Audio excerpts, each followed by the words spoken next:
सच्चिदानंद रूपाय विश्वोत्पत्त्यादि Hathaway तापत्रय विनाशाय श्री कृष्णाय वयं नमः।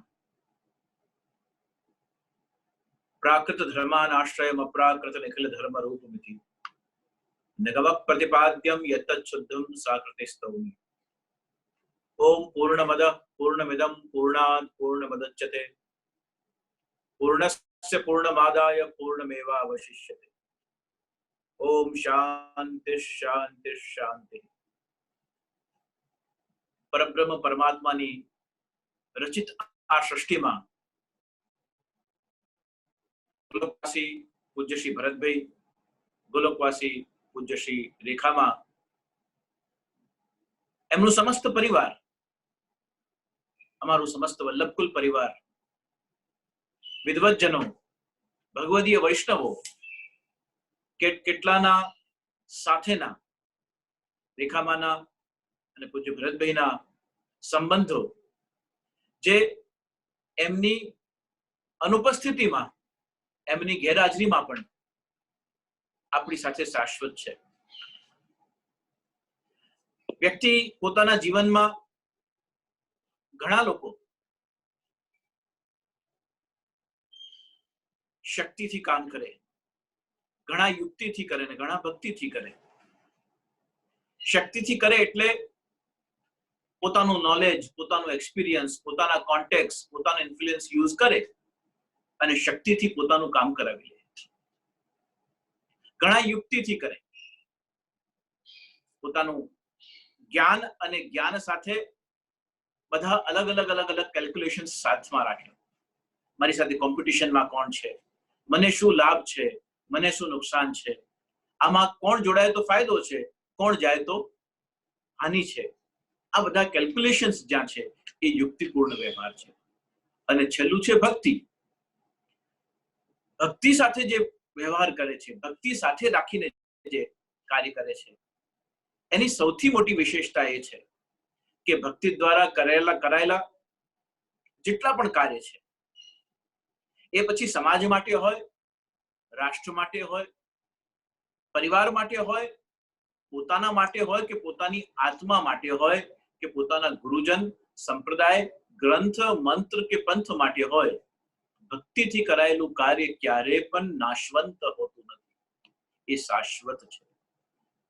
અને શાશ્વત છે એનું પ્રમાણ જ એ છે કે વ્યક્તિના ગયા પછી પણ એના દ્વારા થયેલા સત્કર્મ, સત્સંકલ્પો, સત્કાર્યો આ બધા ક્યારે પણ ભૂલાતા નથી, ભૂસાતા નથી. આજે રેખામાં આપણી વચ્ચે નથી, પણ કેટલા વૈષ્ણવોના ઘરે રેખામાંના લખેલા ગ્રંથો બિરાજમાન છે. અલગ અલગ સેવા પ્રકારમાં ભાગવતજીના, અલગ અલગ ત્રિવિધ નામાવલીના અને તે સિવાયના નાના નાના ગ્રંથો ઉપર એમના દ્વારા થયેલા ચિંતનો આજે પણ વૈષ્ણવ ઘરોમાં, વલ્લભકુલ પરિવારોમાં એ વાગોળાઈ રહ્યા છે. મને પ્રાચીન વૈષ્ણવનું બહુ સુંદર એક શ્લોક યાદ આવે છે કે શ્રી વલ્લભ કૃપા દ્રષ્ટ્યા, શ્રી વલ્લભ કૃપા દ્રષ્ટ્યા દુર્જનાઃ પ્રલયં ગતા અને વૈષ્ણવાઃ સુખિનો લોકે ગર્જંતી હરિનામભિઃ. એમનો શું સંદેશ છે? રેખામાંનો શું સંદેશ? હવે આપણે એમની ગેરહાજરીમાં, એમની અનુપસ્થિતિમાં આપણે શું કરવાનું છે? 3 કાર્યો આપણે કરીએ તો રેખામાંના આ પ્રકૃતિ એટલે કે આ લોકમાં, આ પૃથ્વી લોકમાં જન્મ લીધેલું સાર્થક થાય. પહેલી વાત, રેખામાંના વિચારો પ્રમાણે એમણે જે ધર્મનું પાલન કર્યું, એમણે જે મર્યાદાનું પાલન કર્યું, એમણે જે આચાર વિચારનું પાલન કર્યું, એ માર્ગ ઉપર આપણે ચાલીએ અને ચલાવડાવીએ. બીજી વાત, એમના અધૂરા રહેલા કાર્યને આપણે બધા સાથે મળી પૂર્ણ કરીએ અને પૂર્ણ કરાવડાવીએ. અને ત્રીજી વાત, જે એમનો વિશેષ મંત્ર પરિવાર માટે રહ્યો, વિશેષ મંત્ર પરિવાર માટે રહ્યો કે સંઘે શક્તિ કલૌ યુગે.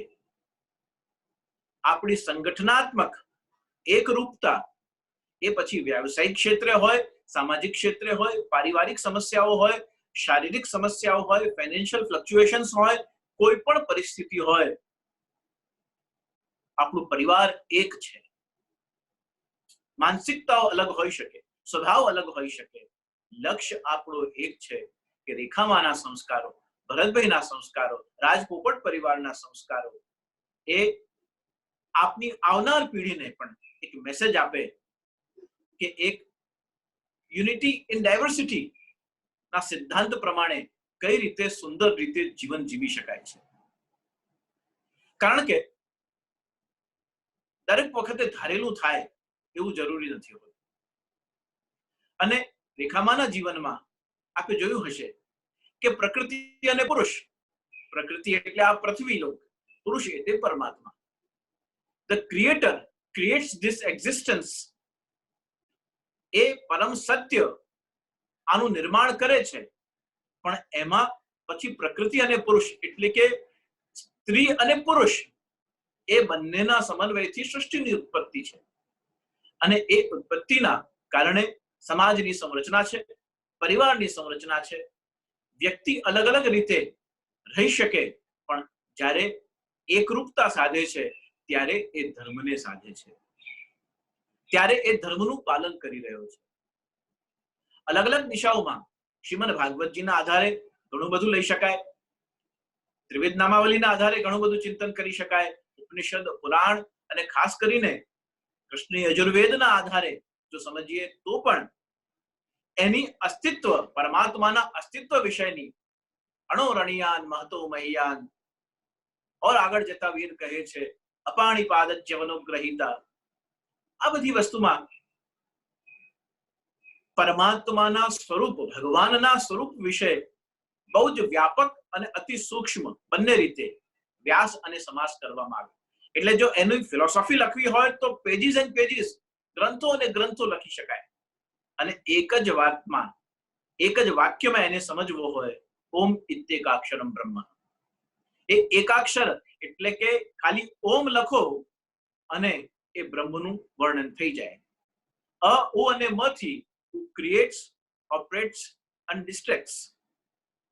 સર્જન, પાલન અને લય, આ અ, ઉ, મ ત્રણ અક્ષરોથી જે એકાક્ષરી બ્રહ્મ બને છે એનું નામ ઓમકાર છે. શ્રી મહાપ્રભુજીને વલ્લભાચાર્યજીની દ્રષ્ટિએ ભાગવતજીનો આનો શું અર્થ કરવો, ભાગવતજી પ્રમાણે એનું શું સ્વરૂપ થાય, જે પ્રમાણે અદ્ભુત શૈલીમાં ખૂબ પરિશ્રમ કરીને પરમ પૂજ્ય ગોલોકવાસી પરમ આદરણીય શ્રી નવનીત પ્રિય શાસ્ત્રીજીએ જે પ્રમાણે રેખામાને આશીર્વાદ આપ્યા, અભ્યાસ કરાવડાવ્યો, અધ્યયન કર્યું, એ પ્રકારે શ્રી મહાપ્રભુજી શાસ્ત્રીજીના હૃદયમાં બિરાજ્યા, શ્રી દામોદારદાસ હરસાનીજી શ્રી રેખામાના હૃદયમાં બિરાજ્યા. અને એ જ આદાન પ્રદાન દામોદરદાસ હરસાનીજીના પ્રસંગથી જ લઈ શકાય. કોણો ઉદાહરણ બીજું તો આપી શકું રેખામા માટે. 84-252 વૈષ્ણવોના અલગ અલગ સ્વરૂપો અલગ અલગ સમયમાં રેખામામાં જાણે પ્રગટ થતા. જે દામોદરદાસજીએ પોતે શ્રી મહાપ્રભુજીની શોધમાં, પ્રતીક્ષામાં વર્ષો કાઢી મૂક્યા, અને વર્ષો કાઢ્યા પછી શ્રી દમલાજીના મનમાં કે મહાપ્રભુજી જ સાક્ષાત ઠાકોરજી છે. જે દમલાજીને પ્રથમ બ્રહ્મસંબંધ શ્રી મહાપ્રભુજી કરાવ્યો, પ્રારંભિક સ્થિતિમાં શું હતું? તરેટી શ્રી ગોવર્ધન કી રહીએ, તન પુલकित ब्रज रज में लोटत गोविंद कुंड में नहीं. रसिक प्रीतम श्री हरिराय जी आज्ञा करी, रसिक प्रीतम हित चित्त की बातें श्री गिरधारी जी सो कहिए. આ પ્રારંભિક અવસ્થા છે. હિત ઓર ચિત્ત કી બાतें એટલે જે મારા માટે સારું છે તે અને સર્વ માટે સારું છે, એ બધી વાતો આપણે ભગવાન સાથે શેર કરીએ. ક્યારે? તરેટી શ્રી ગોવર્ધન કી રહી, એમના ચરણારવિંદમાં રહીએ ત્યારે આપણે આ બંને વસ્તુ શેર કરીશું. આ પ્રારંભિક અવસ્થા છે. જે દમલાજીને મહાપ્રભુજી એવું કહ્યું કે માર્ગ તેરે લીએ પ્રગટ કિયો હૈ, એનું ક્લાઇમેક્સ, એની સર્વોત્કૃષ્ટતા ક્યારે આવે છે? એની સર્વોત્કૃષ્ટતા ત્યારે આવે છે જ્યારે મહાપ્રભુજી દામોદર દાસજીના ખોળામાં સૂતા છે માથું મૂકીને. માર્ચ એપ્રિલનો જ સમય છે, તાપ બહુ છે, અને બપોરના સમયમાં રૂમઝુમ કરતા કરતા શ્રીનાથજી ગોવર્ધનનાથજી મંદિરમાંથી જતીપુરામાં ગિરિરાજજી ઉપરથી નીચે આવે છે. એમના નુપુરનો, એમની ઝાંઝરનો મીઠો નાદ દામોદર દાસજીને સંભળાયો, અને સામે જોઉં તો ગોવર્ધનનાથજી શ્રીનાથજી પોતે આવી રહ્યા હતા. એમને આવતા જોઈ દામોદર દાસજીએ એમને હાથ કરી અને રોકી દીધા. હાથ કરીને રોક્યા. શ્રીનાથજી ત્યાં ઉભા થઈ ગયા. શ્રી મહાપ્રભુજી જયારે જાગ્યા ત્યારે જોયું કે શ્રીનાથજી સામે ઉભા છે. તરત ઉભા થઈ નમસ્કાર કર્યા, પ્રણામ કર્યા, દંડવત કરી આપને પધરાવ્યા કે આપ પધારો કૃપાનાથ. જેમ શ્રીનાથજી પધાર્યા, આપ ઉપર ધૂપમાં ઉભા રહ્યા, આપ નીચે ન પધાર્યા. ત્યારે શ્રીનાથજીએ કહ્યું, દામોદરદાસ હરસાણીએ મને હાથ કરી અને રોકી દીધો, ઉભા રહેવાનું કહ્યું એટલે હું ત્યાં જ ઉભો થઈ ગયો. મહાપ્રભુજી દામોદરદાસજીને પૂછ્યું કે દમલા, તે શ્રીનાથજીને પરિશ્રમ આપ્યો, શ્રીનાથજીને રોકી દીધા? દામોદરદાસજીએ ઉત્તર આપ્યો કે કૃપાનાથ, આપ મારા ખોળામાં માથું મૂકીને સૂતેલા હતા, વિશ્રામ કરી રહ્યા હતા. એમના ઝાંઝરનો અવાજ જો આવે તો આપની નિદ્રામાં ભંગ થાય, અને આપની નિદ્રા તૂટે તો આપને પરિશ્રમ પડે, એટલા માટે મેં શ્રીનાથજીને રોક્યા. આપ વિચાર કર્યો. શ્રી મહાપ્રભુજીના આશ્રયમાં આવ્યા પછી એક દામોદરદાસ હરસાણી જેવા ભક્તમાં જો પરબ્રહ્મ પરમાત્માને રોકી દેવાનું સામર્થ્ય આવે તો શ્રી મહાપ્રભુજી દમલાજીને વતી શ્રીનાથજીને વિનંતી કરી, ક્ષમા માંગી કે આપને કષ્ટ થયો મારા લીધે. દમલાજીએ કહ્યું કે મારા માટે તો જે શ્રી ગોવર્ધનનાથજી છે એ જ મારા માટે શ્રી મહાપ્રભુજી છે. સૂર કહા કહે વિવિધ આંધળો. મારા માટે આપ બે અલગ નથી. આ તો આપ લીલા કરી રહ્યા છો કે મને અલગ દેખાઈ રહ્યા છો. બાકી કે મારા માટે, મારા મનથી, મારી ભક્તિથી, મારા ભાવથી આપ ક્યારેય પણ અલગ નથી. તો રસિક પ્રીતમ હિત ચિત્ત કી બાતે શ્રી ગિરધારી જુસો કહીએ. એટલે હિતની વાતો, ચિત્તની વાતો આપણે ભગવાનથી કહીએ, પણ જયારે ક્લાઇમેક્સ, જયારે એની પૂર્ણતા આવે, જે પૂર્ણતામાં રેખામાં કેટલા વર્ષો વ્યતીત કર્યા, એમાં શું છે? એમાં રસિક પ્રીતમ હિત ચિત્ત કી બાતે નથી, એમાં તો રસિક પ્રીતમ રસ રીત કી બાતે શ્રી ગિરધારી જુસો કહીએ. એમાં હિત પ્રીતની વાત નથી, પણ રસ રીત કી બાતે. જે બ્રહ્મ સાથે જીવ વિહાર કરે છે, જીવાત્મા સાથે પરમાત્માનું જે રમણ છે, એ અલૌકિક દ્રષ્ટિએ શું છે? તો એકરૂપતા છે. જીવનું બ્રહ્મમાં એકરૂપ થઈ જવું, અને બ્રહ્મનું જીવ સાથે સહજ રીતે આ લોકની વ્યવસ્થાનુકૂળ થઈ અને મનુષ્યાકૃતિ સ્વરૂપે એને રમણ કરવું, એનું નામ પરમ રસરૂપતા છે. રસો વૈ સહ, વેદ કહે છે એ રસરૂપ છે. તો રેખામાના આ સંપૂર્ણ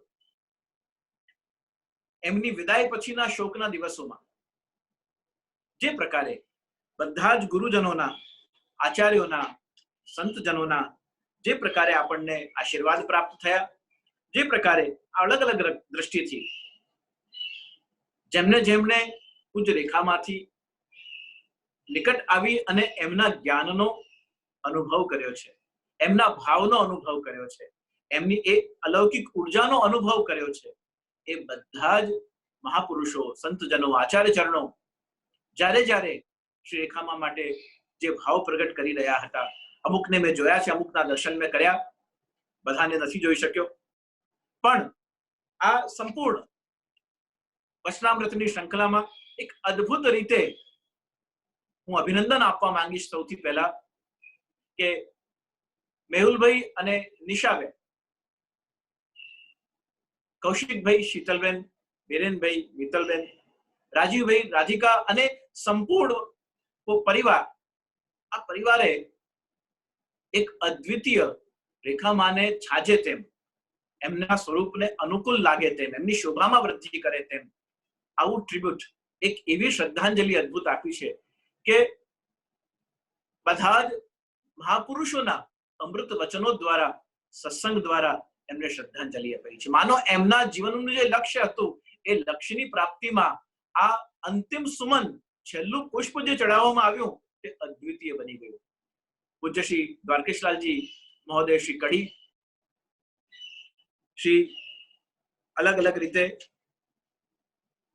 શ્રી કૃષ્ણદત્ત શાસ્ત્રીજી, શ્રી ગિરિરાજ શાસ્ત્રીજી, શ્રી ભૂપેન્દ્રભાઈ પંડ્યા, શ્રી ભાગવત ઋષિજી, પૂજ્ય શ્રી નિકુંજતા બેટીજી, આ બધા જ વિદ્વાન શાસ્ત્રીજીઓ દ્વારા, બધા જ આચાર્ય ચરણો દ્વારા રેખામાં માટે કેવી સુંદર વાતો, એમના વ્યક્તિગત અનુભવો, એમની જ્ઞાનની ઉર્જાનું પ્રસાદ પરિવારને પ્રાપ્ત થયું. આખા પરિવારમાં, કુટુંબમાં, દેશ વિદેશમાં, બંને પરિવારમાંથી જે રહી રહ્યા છે એ બધા ભાગ્યવાન ભગવદીય જનોએ પણ ખૂબ ખૂબ રીતે શ્રદ્ધાંજલિ પૂર્વક, ખૂબ આદર સાથે, પ્રેમ સાથે આ બધા જ શ્રદ્ધાંજલિના શબ્દોને વધાવ્યા છે અને પૂજ્ય રેખામાને એ પ્રમાણેની શ્રદ્ધાંજલિ અર્પણ કરી છે. તો ગુરુજનો ની દ્રષ્ટિએ રેખામાં શું છે? ચારેય સ્વરૂપ જે ગ્રંથને સમજવા, ધર્મને સમજવા, જીવનને સમજવા અને આપણી પારસ્પરિક એકબીજા સાથેની આત્મીયતાને સમજવા માટે જરૂરી છે, એ ચારેય સ્વરૂપના દર્શન રેખામાં અમે કર્યા છે. રેખામાં દૂરદર્શી હતા, રેખામાં તત્વદર્શી હતા, રેખામાં પારદર્શી હતા અને રેખામાં સમદર્શી હતા. દૂરદર્શી સંકલ્પ લીધો છે, પૂર્ણ કરાવશે જ. દૂરદર્શિતા. તત્વદર્શિતા, કન્ટેન્ટ્સ ઓફ ધ ગ્રંથ, જે લિટરેચર પ્રકાશિત કર્યું છે એનું કન્ટેન્ટ્સ એવું કે સારામાં સારા વિદ્વજ્જનો, આચાર્યો એનું ચિંતન કરી શકે, એનું અવગાહન કરી શકે. પારદર્શિતા, ટ્રાન્સપરન્સી, એટલે કોઈ પણ એક જીવનને જીવવા માટે જે ગુડ ક્વોલિટીઝ હોવી જોઈએ, ટ્રાન્સપરન્સી, લોયલ્ટી, ડેડિકેશન, ટ્રેમેન્ડસ લવ, ઇગોનેસનેસ, આ જેટલા પણ સદગુણો છે, ગુણો આપણા પાસે બધા પાસે હોય. કોઈની કોઈ સારી વાતો હોય, કોઈને કોઈ સરસ હોબી હોય, કોઈને એક સરસ કોઈને કોઈ પ્રકારથી આપણામાં સદગુણો, ગુણો આપણી પાસે હોય, પણ સદગુણ જેની પાસે હોય એને સમદર્શિતાનો સ્વભાવ આવે. સમદર્શિતાનો મતલબ જે એમનો સ્ટાફ છે એના માટે પણ એ જ ભાવ, પરિવાર માટે પણ એ જ ભાવ, આચાર્યો માટે પણ એ જ ભાવ, વૈષ્ણવો માટે પણ એ જ ભાવ અને સમસ્ત આસપાસ રહેનાર વ્યક્તિઓ માટે પણ એ જ ભાવ. ઘણીવાર આ સહજતા ક્યાંથી જન્મે છે? આ સહજતા ઇષ્ટ કૃપા અને ગુરુ કૃપા થાય તો આ સહજતા આપણામાં જન્મે છે. તો રેખામાના દિવ્ય ચરિત્રમાં એમના આખા જીવનનું જે પરમ ફલ છે, એ પરમ ફલનું એક જ નામ આપણે યાદ રાખી શકીએ અને એ એમના જીવનના ફલનું નામ છે ભક્તિ. એક જીવનમાં, મનુષ્યના જીવનમાં ભક્તિ આવે ત્યારે શું થાય એવું સમજવું હશે તો આવનાર પેઢી રેખામાના દિવ્ય ચરિત્રને ચિંતન કરશે કે એક વ્યક્તિના જીવનમાં ભક્તિ આવે ત્યારે સમદર્શિતા આવે, તત્વદર્શિતા આવે, દૂરદર્શિતા આવે. આ બધા જ ગુણો અંતરદર્શન કરવાથી આવે છે. વ્યક્તિ આત્મનિરીક્ષણ કરે અને એમાંથી જે ફલ પાકે છે એ રેખામાનું જીવન છે. તો ફરી એકવાર મારી પૂર્ણ ભાવે આજે જ્યારે આ સત્રનું સમાપન થઈ રહ્યું છે, સત્સંગ કરતા કરતા, રેખામાનું સ્મરણ કરતા કરતા, શ્રદ્ધાંજલિ આપતા આપતા અને હરિગુણગાન કરતા કરતા, શ્લોક પાઠ અધ્યયન અધ્યાપન કરતા કરતા 13 દિવસના વેણ વાયા છે.